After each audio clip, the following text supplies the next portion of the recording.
tapi aku mau bertanggung jawab. Mengapa Tuhan memilih saudara dan saya? Lewat kehidupannya anak yang menjadi raja. Tapi Tuhan Allah yang menciptakan langit dan bumi. Apa yang kurang kita tambahi, apa yang kebablasan kita kurangi. Ini beneran.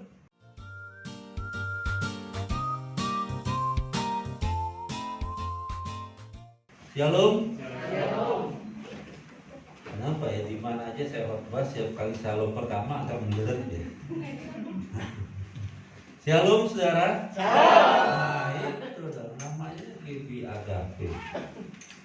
GBI yang mengasihi Tuhan. Kalau mengasihi Tuhan kan biasa kalau ketemu sama kekasihnya, wah nggak ada yang nggak seneng. Kalau sampai nggak seneng, jangan-jangan bukan ketemu kekasih, itu ketemu gendruwo.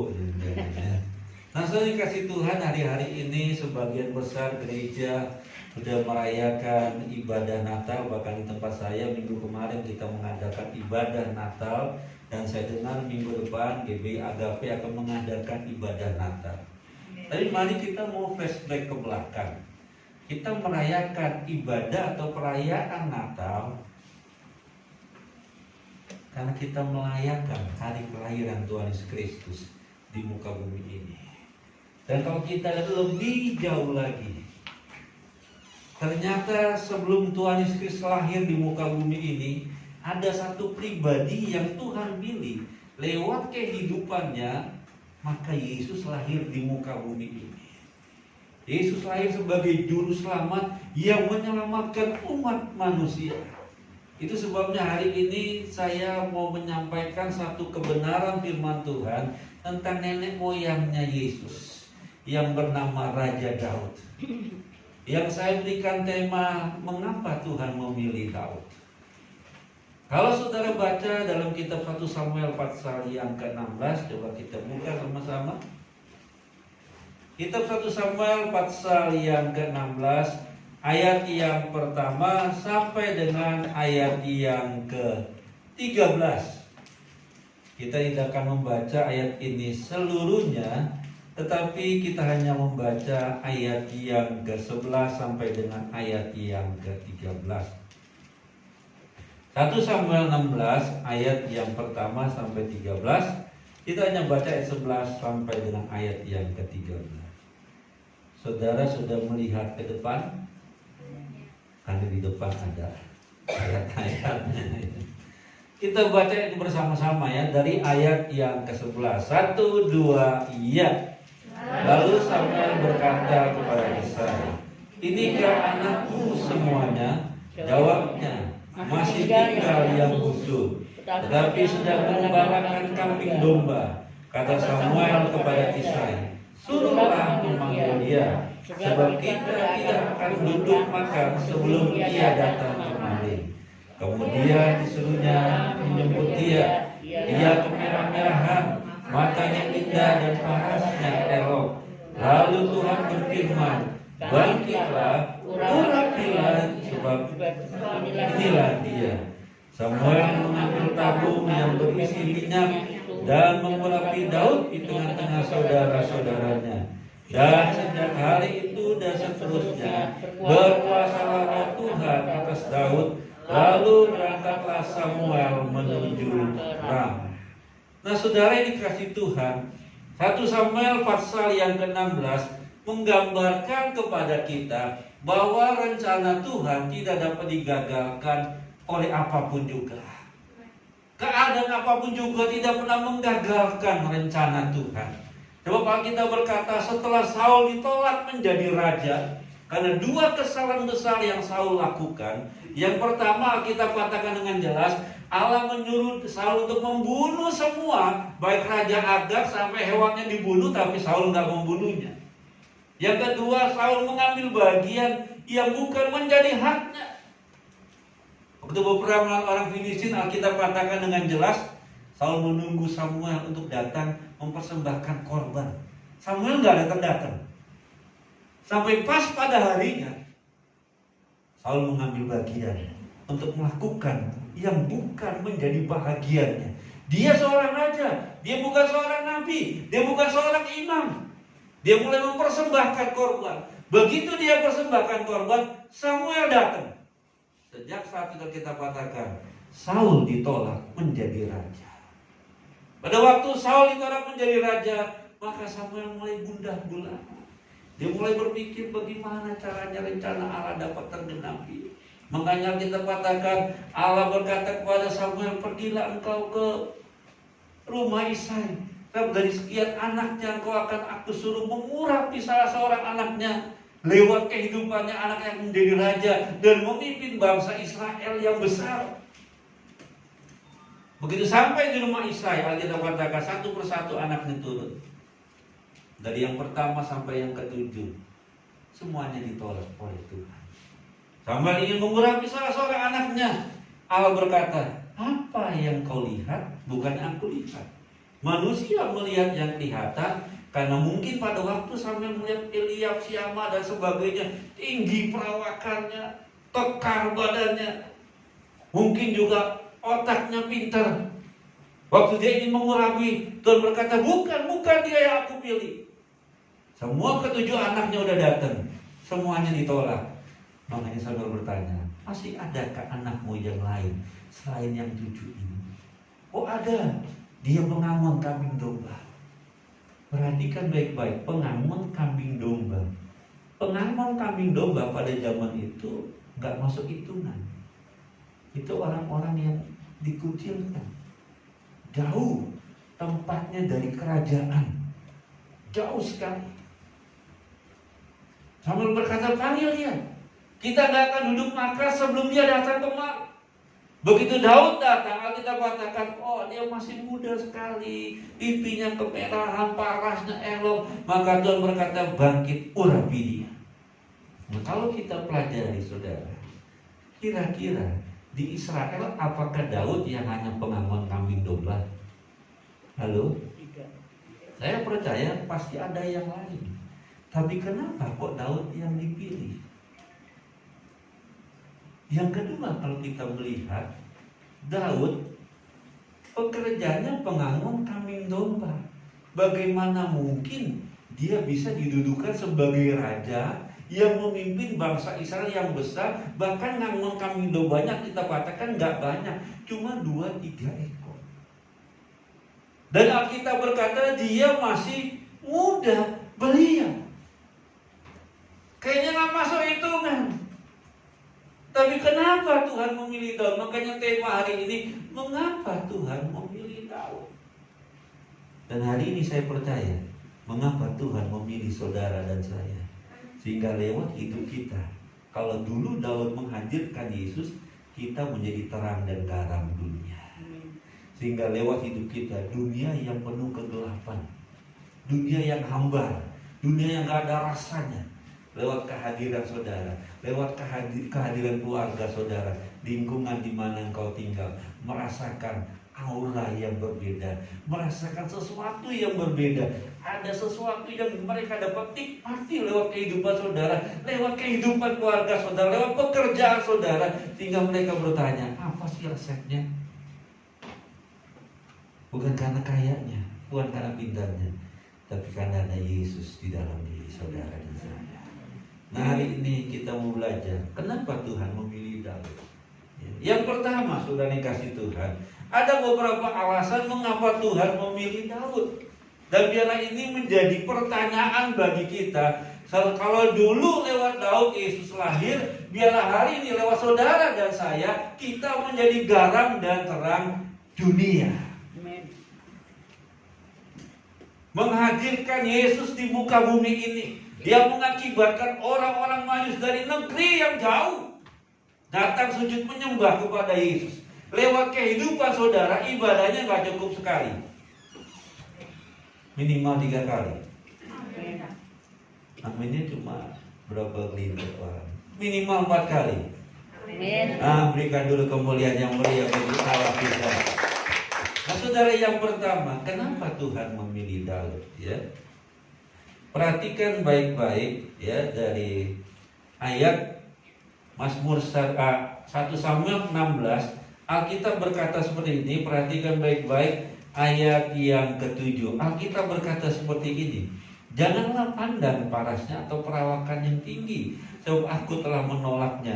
Bukan yang dilihat manusia, yang dilihat Allah. Manusia melihat apa yang di depan mata, tetapi Tuhan melihat hati.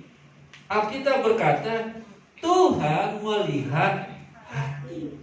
Nah, hati Daud ini seperti apa sampai Tuhan itu bergetar, sampai Tuhan kok bisa memilih Daud? Kenapa Tuhan gak milih Syama? Kenapa Tuhan gak memilih Eliab dan sebagainya, yang secara manusia perawakannya tinggi, yang secara manusia dia ada di kemiliteran? Kenapa Tuhan gak memilih mereka?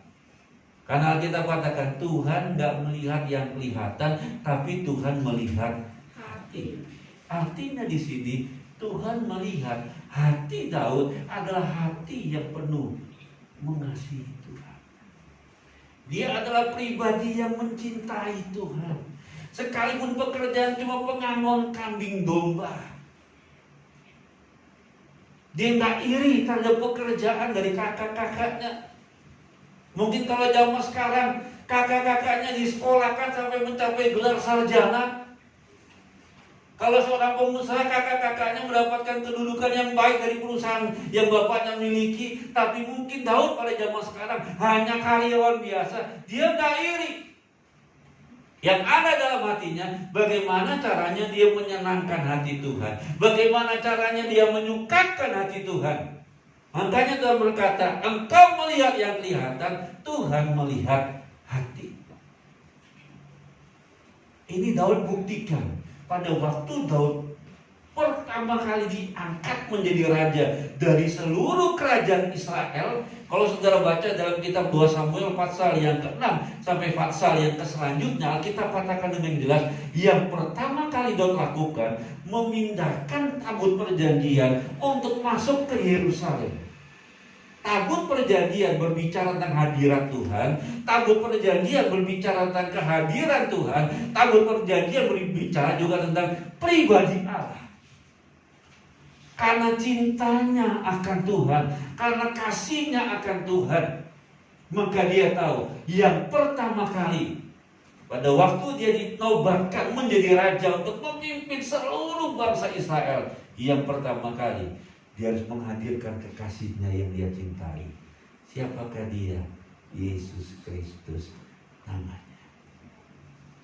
Bahkan Alkitab berkata, pada waktu tabut perjanjian dibawa pulang, setiap sekian langkah dia mempersembahkan korban.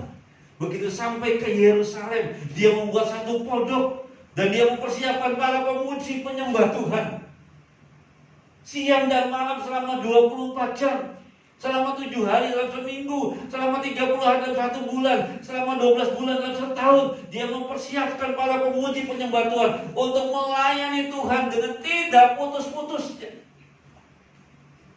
Bahkan kalau saudara pelajari, sebagian besar biaya yang Salomo pakai untuk membangun bait Salomo itu dari Daud. Daud yang mempersiapkan semua keuangannya.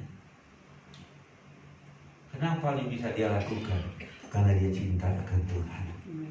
Hari ini di penghujung tahun 2022, memasuki tahun 2023, cek hati kita.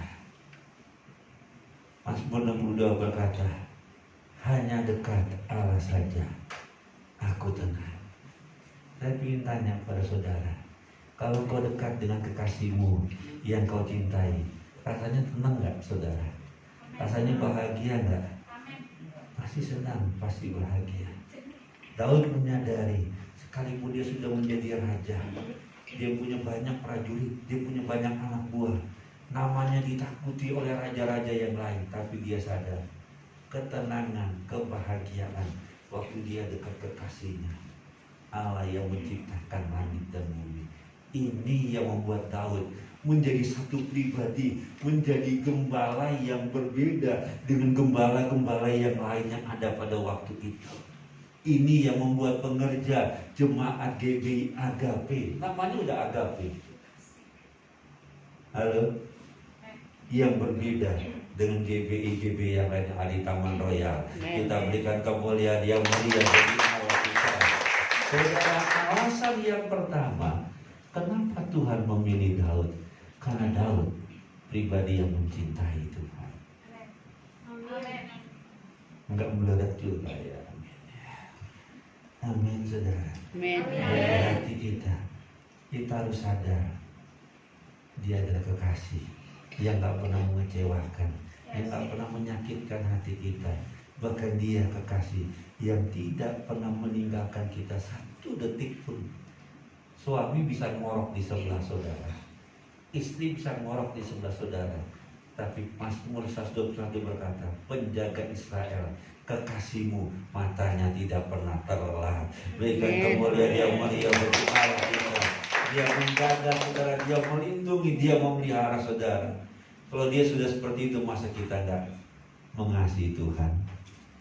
Saya percaya dari wajah-wajahnya jemaat GB Agape, sesuai dengan namanya, adalah jemaat-jemaat yang mengasihi Tuhan. Yang kedua, kenapa Daud dipilih Tuhan? Dari potongannya nggak pas, nggak keker. Pekerjaannya juga nggak pas, pengangon kambing domba. Tapi kenapa dia dipilih Tuhan? Yang pertama karena dia mengasihi Tuhan. Yang kedua, karena Daud adalah satu pribadi yang bertanggung jawab atas kepercayaan yang Tuhan berikan. Daud adalah pribadi yang bertanggung jawab atas kepercayaan yang Tuhan berikan lewat bapaknya.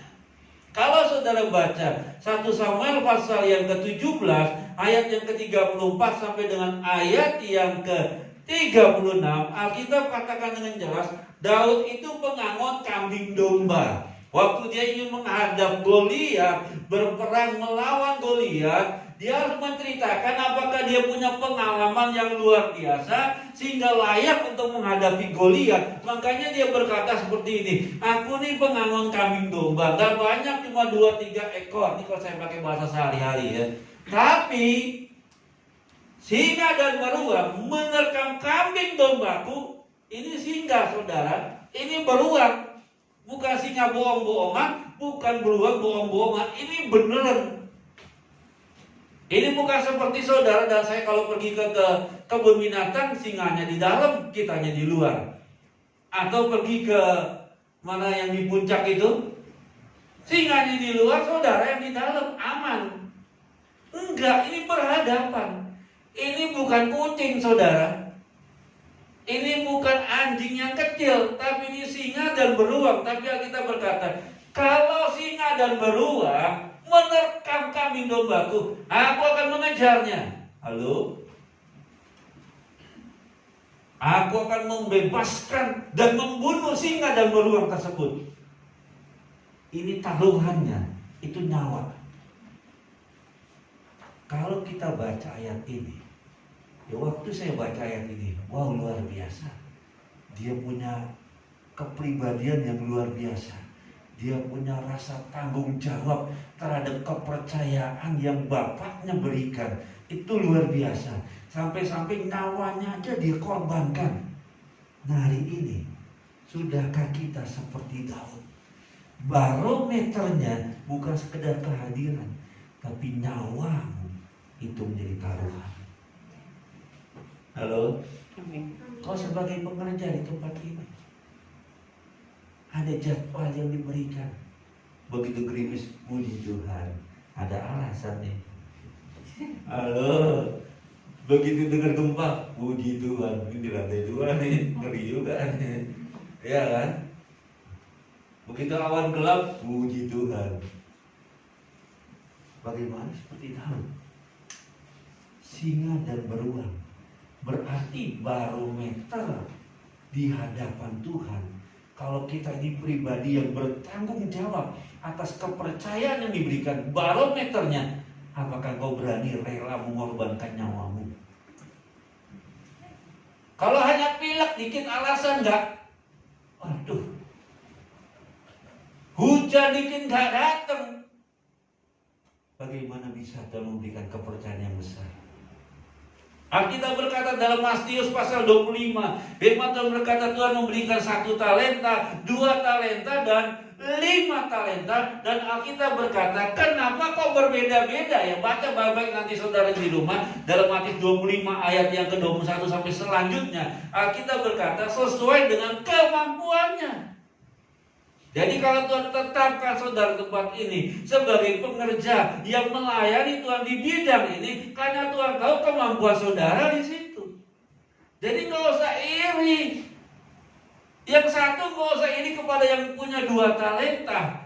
Yang 5 juga nggak perlu berbangga hati, karena semua mendapatkan kepercayaan sesuai dengan kemampuannya. Persoalannya di sini bukan 1, 2, 5 talenta. Persoalannya di sini sejauh mana kita bertanggung jawab atas kepercayaan yang Tuhan berikan. Kalau kita dapat bertanggung jawab dalam perkara yang kecil, Tuhan akan memberikan kepercayaan dalam perkara yang lebih besar lagi. Daud dia buktikan, sekalipun aku cuma pengangon kambing domba, nggak dianggap di seluruh Israel. Orang tuaku juga kayaknya pilih kasih terhadap aku nih. Dan hanya diberikan kepercayaan 2-3 ekor kambing domba, tapi aku mau bertanggung jawab. Tidak akan pernah aku izinkan satu binatang buas menerkam kambing domba yang dipercayakan untuk aku gembalakan. Hari ini kita punya prinsip seperti itu. Tidak akan aku izinkan pribadi yang lain menggantikan di tempat di mana Tuhan tempatkan aku. Hanya karena aku pilek, hanya karena aku hujan. Aku mau menunjukkan dedikasiku, loyalitasku kepada GBI Agape yang Tuhan percayakan untuk saudara bernaung melayani Tuhan di tempat ini. Sekecil apapun juga, dengar baik-baik, persoalannya bukan apa yang Tuhan percayakan. Persoalannya sejauh mana kita bertanggung jawab atas kepercayaan yang Tuhan berikan. Waktu kita dapat bertanggung jawab dengan caranya Tuhan yang akan mempromosikan kita. Amin. Halo, kita katakan yang 1 talenta dia kubur talenta. Padahal 1 talenta gede loh saudara. 1 talenta itu sama dengan 32 kg emas. Halo, kalau 1 gramnya 1 juta berarti berapa? 32 miliar. Dikasih modal 32 miliar, gede nggak? Dalam diri saudara dan saya ada potensi yang besar. Amin. Itu sebabnya nggak ada alasan untuk kita berkata nggak mungkin Tuhan. Karena sebelum kita lahir, Tuhan sudah memilih dan menaruh potensi yang besar dalam saudara. Amin. Tinggal bagaimana kita mempertanggungjawabkan semuanya. Daud dia buktikan, jangan sampai 1 ekor binatang yang aku gembalakan diterkam oleh binatang buas, sekalipun nyawa taruhanku. Mari hari ini mulai minggu ini yang hadir, nggak tahu minggu depan. Saya berharap bukan hanya saudara, semua pengerja hadir tempat ini. Kita berikan kemuliaan yang mulia kepada kita. Yang kedua, kenapa Daud dipilih Tuhan? Karena Daud bertanggung jawab. Katakan sama-sama, saya mau jadi pribadi yang bertanggung jawab. Saya mau jadi pribadi. Berikan kemuliaan yang mulia kepada kita. Saudara, kalau kita dapat bertanggung jawab, pemimpin dunia aja bisa memberikan kepercayaan, apalagi Tuhan kita. Dengan caranya Tuhan dan waktunya Tuhan, itu pasti terjadi. Dari 5, 2 talenta, engkau telah setia dalam perkara yang kecil, aku akan memberikan kau perkara yang lebih besar. Yang ketiga, saudara, kenapa Daud dipilih Tuhan ya? Agak aneh juga, kenapa sih Daud dipilih Tuhan? Kenapa saudara dan saya dipilih Tuhan ya? Dari potongannya aja nggak ada. Tapi kenapa Tuhan pilih kita? Yang pertama, karena kita semua mengasihi Tuhan. Yang kedua, karena kita mau belajar bertanggung jawab atas kepercayaan yang Tuhan berikan. Yang ketiga, Daud dipilih Tuhan karena Daud adalah pribadi yang tidak mau Allahnya dihina. Coba ditayangkan 1 Samuel pasal yang ke-17 ayat yang ke-26. Tolong ditayangkan. 1 Samuel 17 ayat yang ke-26.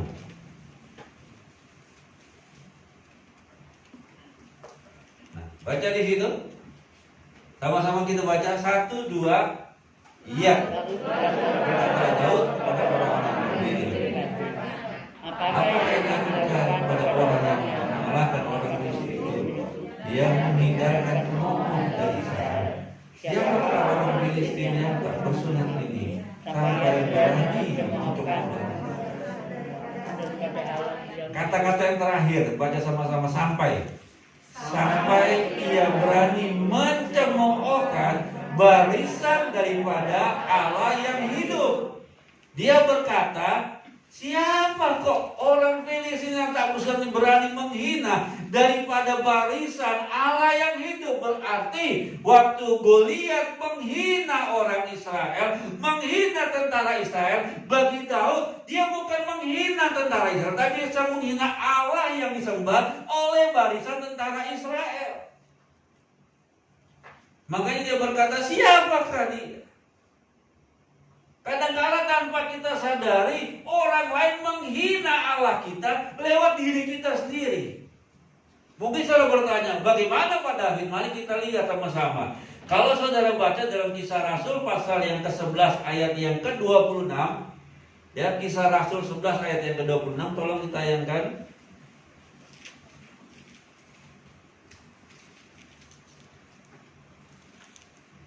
Kita baca bersama-sama, 1, 2, iya. Mereka bersama-sama dari Tuhan itu 1 tahun lamanya, sambil mengajar orang.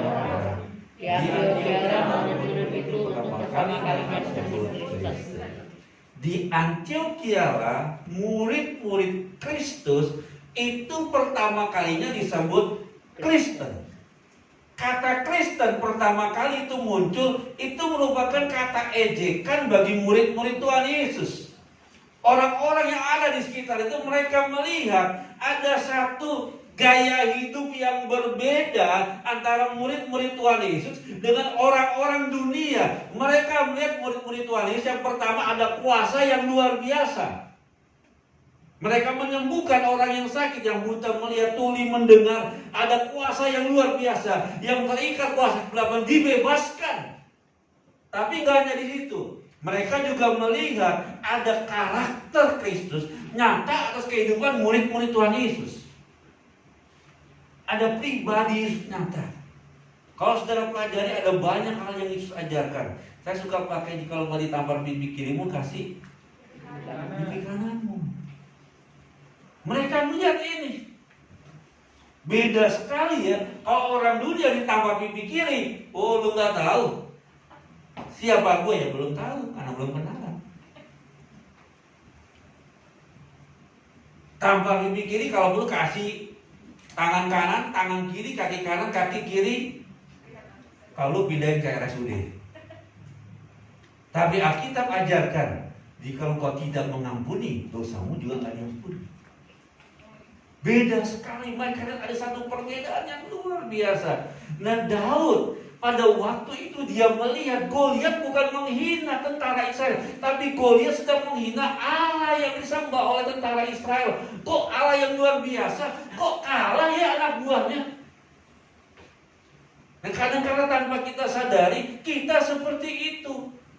Versinya beda. Dulu Daud menghadapi Goliat, sekarang kita hidup di komunitas, di lingkungan di mana kita berada. Kita cek hidup kita, bagaimana gaya hidup kita. Sudahkah orang lain melihat Yesus dalam diri kita?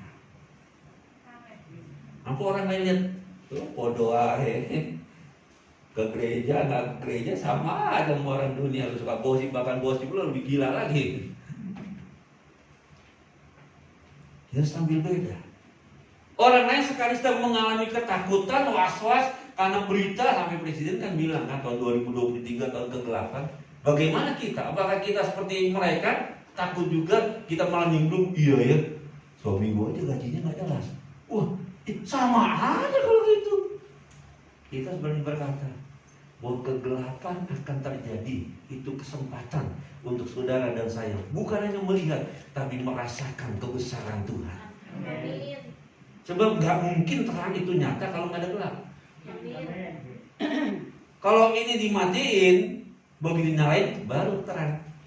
Kalau udah terang gak perlu lampu.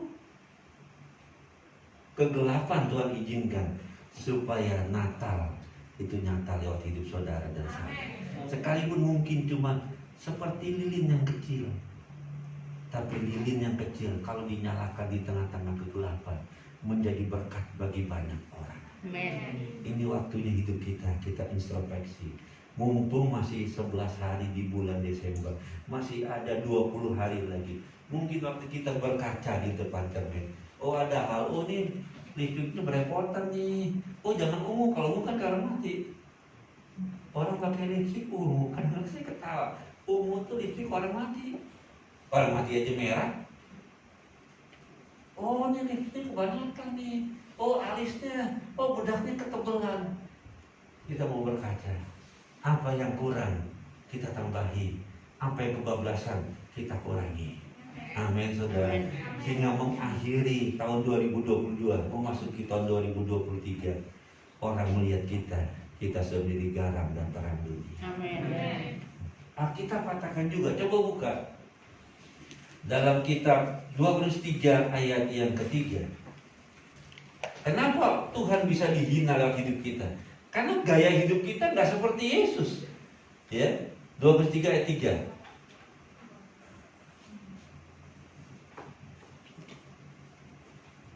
Kita baca sama-sama ya. 1, 2, iya. Karena telah ternyata bahwa kamu adalah surat Kristus yang ditulis oleh pelayanan kami, ditulis bukan tinta, tetapi dengan roh dari Allah yang hidup, bukan pada loh-loh batu, melainkan pada loh-loh daging, yaitu di dalam hati manusia. Tadi saya baca di sini misinya, mengajarkan jemaat hidup benar sesuai dengan nilai-nilai kerajaan surga. Jadi orang dunia, dia pertama kali nggak mungkin langsung masuk gereja untuk dengar firman Tuhan, tapi dia pertama kali mendengar dan membaca firman Tuhan lewat kehidupan, lewat keluarga, lewat apa yang saudara dan saya kerjakan. Dan kita berkata kamu adalah suratan Kristus yang apa? Yang ditulis, yang terbuka, semua orang bisa baca. Dalam mau pakai baju apapun juga, dalam mau pakai perhiasan apapun juga, yang paling utama orang nggak lihat itunya, tapi orang lihat adakah sesuatu yang dapat aku dapatkan dari orang ini, sesuatu yang dapat mengubah hidupku, sesuatu yang dapat menguatkan, sesuatu yang dapat memotivasi hidupku. Tapi kalau sama aja, dah udah, nggak usah gereja, nggak jauh beda sama orang dunia. Yang kayak gini udah basi, di dunia lebih banyak, yang di dunia aja udah bosen, tapi anak-anak tuh masih suka. Di sini nggak ada. Amin, luar biasa ya. Memang WL kita tuh luar biasa. Ya, kita diajak joget wis tuwek begini, udah punya buyut masih joget-joget untuk Tuhan. Seperti Daud, dia berkata seperti ini. Waktu dia bawa tabut perjanjian, Mikal bilang, engkau mempermalukan dirimu sendiri. Tapi Daud berkata, untuk Tuhan aku akan melakukan yang lebih lagi. Jadi kalau tadi joget nggak salah, berikan kemuliaan Tuhan. Tadi poin keberapa? Ketiga ya. Daud nggak mau Allahnya dihina. Hari ini kita juga harus berkata, aku nggak mau Allahku dihina, karena orang dunia melihat hidupku nggak berbeda dengan orang dunia. Aku harus berani tampil beda. Amin. Berani tampil beda bukan karena potongan rambutnya. Berani tampil beda bukan karena bajunya yang mahal. Berani tampil beda bukan karena ini itu dan sebagainya, tapi berani tampil beda kita memancarkan sifat gaya hidup Yesus yang mengalir lewat hidup kita. Yang keempat, kenapa Daud dipilih Tuhan? Yang keempat, karena Daud adalah pribadi yang selalu mengandalkan Tuhan. 1 Samuel 17 ayat 45 sampai dengan ayat yang ke-51, dia berkata seperti ini. Engkau mendatangi aku dengan pedang dan lembing, tapi aku mendatangi engkau dengan nama Tuhan, barisan tentara Allah yang hidup. Hari ini juga dia nggak bilang moga-moga, halo, dia nggak bilang besok, tapi hari ini juga aku akan mengunggal engkau. Dan dia berkata, kalau saya pakai bahasa sehari-hari, kenapa aku nggak pakai pedang, aku nggak pakai lembing? Supaya seluruh jemaat tahu yang memberikan kemenangan bukan pedang yang membimbing, tapi Tuhan Allah yang menciptakan langit dan bumi. Hari ini mungkin kau mengakhiri tahun 2022, masuk tahun 2023, hatimu sempat gundah gulana. Tuhan, gimana ya? Orang bilang begini tahun ini, tahun depan orang bilang begini. Sementara di tempat penampungan gandumku cuma menipis Tuhan, saldoku minus. Beras dikit lagi entek, minyak goreng tiris banget, gas 3 kilo udah mau habis lagi. Buka dompet kasbon semua. Hari ini kau berani berkata, memang aku gak punya apa-apa, karena aku tahu Tuhan izinkan ini supaya aku dapat melihat dan merasakan berkat itu datangnya dari Tuhan. Amen. Dia yang menjamin kehidupanku. Daud dia berkata seperti ini. Daud pribadi yang selalu mengandalkan Tuhan. Mari akhiri tahun 2022 ini. Mungkin kegagalan saudara alami selama ini mungkin disebabkan karena kau mengandalkan kekuatanmu, engkau mengandalkan kemampuanmu, engkau mengandalkan apa yang kau miliki. Seperti Saul, seperti prajurit Israel, mereka mengalahkan apa, mengandalkan apa yang mereka miliki. Tapi karena Daud tahu gimana caranya meraih kemenangan, dia perlu mengandalkan Tuhan. Waktu dia mengandalkan Tuhan, di saat itu ada kepastian. Waktu kita mengandalkan Tuhan, cuma satu jawabannya, iya, aku pasti segera menolong. Baca Yeremia pasal yang ke-17. Coba kita buka Yeremia 17 ayat 7 sampai 8.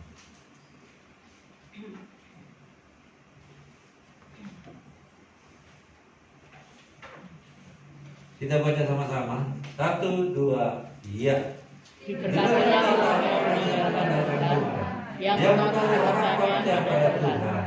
Dia akan seperti pohon yang ditanam di tepi air, yang merambatkan akar-akarnya ke tepi batang air, dan yang tidak mengalami datangnya panas terik, yang daunnya tetap hijau, yang tidak khawatir dalam tahun-tahun kering, dan yang tidak berhenti menghasilkan buah. Buka Mazmur 60 ayat yang ke-14.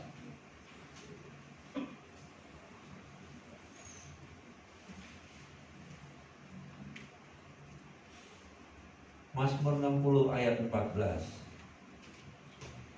Kalau di HP itu ayat 12, pada ayat 14 kalau di Alkitab. Yang biasa.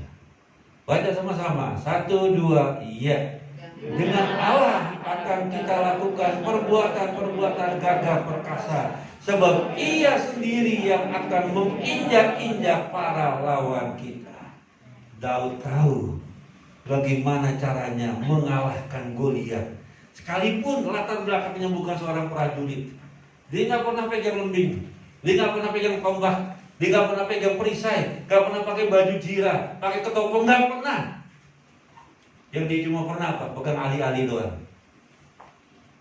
Tapi dia tahu, sekalipun ali-ali yang berisi batu yang kecil, kalau bersama dengan Tuhan, Alkitab katakan dapat melakukan perkara-perkara yang besar.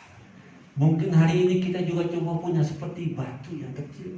Gak ada persiapan mengakhiri tahun 2022, gak ada persiapan memasuki tahun 2023. Sementara di depan ada raksasa yang besar. Dengar baik-baik. Waktu engkau lihat, engkau bisa berkata, mana mungkin Tuhan? Gak mungkin Tuhan. Mungkin kau cuma boleh berkata, takdir memang kejam. Tapi waktu kau baca Alkitab, diberkatilah orang yang mengandalkan Tuhan.